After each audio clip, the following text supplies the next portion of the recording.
And Mark Potok, how would you say the rise in the right compares the period that we're living through right now compares to the period right before the Oklahoma bombings?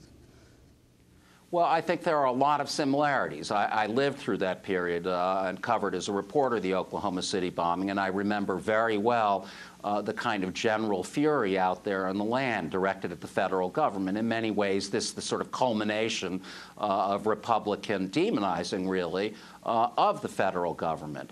I recall that immediately after the Oklahoma City bombing, a poll was run which asked Americans whether or not they agreed with the proposition that the federal government was an imminent threat to their safety and civil liberties. 39% of Americans said yes at that time. You know, at the time, I thought that was extraordinary and quite frightening. Today, that poll was rerun just a couple of weeks ago, and it was found that the number is now 51%. So, you know, are we at the point where another Oklahoma City bombing is a possibility or at least a worry? Yeah, I think absolutely. And I think there is a difference this time around. And that difference is really what I've tried to suggest already. It's a much broader-based movement.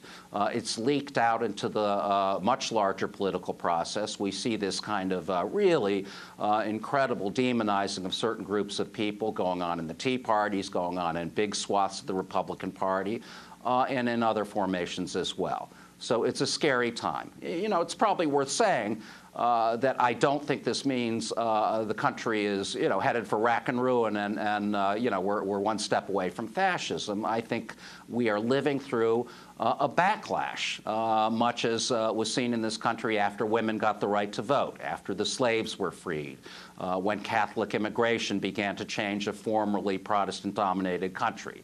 So, you know, presumably we will get through this as well, but it's a tough time.